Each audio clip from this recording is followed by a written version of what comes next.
নমস্কার। আমি বিশেষ কাজের দরুন কয়েকদিন ভিডিও করতে পারিনি। আমি এর জন্য দুঃখিত। আমি আবার শুরু করছি। ২ দিন আগে ইন্দোনেশিয়ার একজন প্লেয়ারের সাথে খেলেছিলাম, কিংস গ্যাম্বিট। সেই খেলাটি আমি শেয়ার করে দেখাবো। আমার ছিল হোয়াইট, উনার ছিল ব্ল্যাক। আমি E4 ওপেন করি, উনি E5 করে। আমি F4 চার্জ করি, কিংস গ্যাম্বিট অ্যাকসেপ্ট করে EF4। আমি পিস ডেভেলপ নাইট F3 করি, উনি বিশপ E7 করে। আমি বিশপটা C4 করি, উনি C6 করে। আমি ক্যাসেল করি, কুইন B6 একটা চেক মারে। আমি কিংটা H1 এ চলে যাই, উনি G5 করে F4 এর সাথে পয়েন্টটা কানেক্টিং করে। আমি D4 চার্জ করি, D4 চার্জ করতে উনি H6 দিয়ে G5 এর পয়েন্টটাকে কানেক্টিং করে। আমি নাইটটা E5 এ যাই, E5 এ যেতেই উনি রুকটা H7 করে।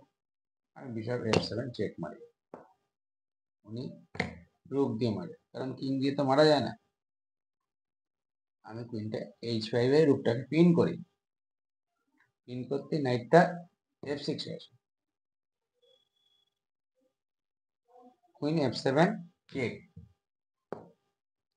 কুইন F7 চেক, উনি কিংটা D8 এ যায়। আমি নাইটটা G6 এ গিয়ে বিশপটাকে E7 এ ধরি, উনি কুইনটা B4 করে। B4 করতেই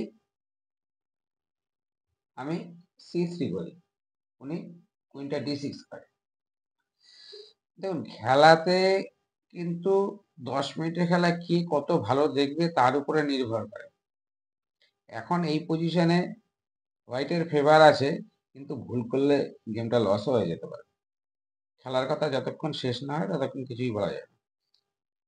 যাই হোক, আবার খেলার মধ্যে আসি। কুইনটা D6 এ যেতেই আমি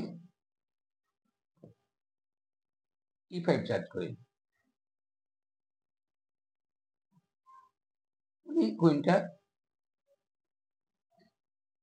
D5 করে। Queen E7 check, king C7, queen F6, king B6। আমি নাইটটা E7 এ নিয়ে যাই, উনি কুইন C4 করে। ওনার আইডিয়া হচ্ছে এক চেকে মেট করে দেবো। আমি নাইট C8 চেক, চেক করতে কিংটা A6, A6 করতেই আমি রুকটা G1 এ নিয়ে যাই, উনি D5 করে। তখন আমার আইডিয়া কুইনটাকে বোর্ড থেকে তুলে দেওয়ার জন্য আমি কুইনটা D6 এ নিয়ে আসি, B5 চার্জ করে। B5 চার্জ করতেই কুইনটা C5 এ দিয়ে দিই, উনি কুইনটা E2 তে আসে। E2 তে আসলে আইডিয়া হচ্ছে যে উনি F3 ফিথ্রি করতে পারে হয়তো। আমি আর কোনো রিস্কের মধ্যে গেলাম না, নাইটটা D2 করে দিচ্ছি। উনি নাইট D7 করে আমার কুইনটাকে ধরেছে। আমি কুইনটা C6 এ চেক মারি, চেক মারতে কিংটা A5 আসে। আমি B4 চার্জ করি, উনি এখানে খেলাটা ডিজাইন করে দেয়। নমস্কার, কিরকম আছে বলুন।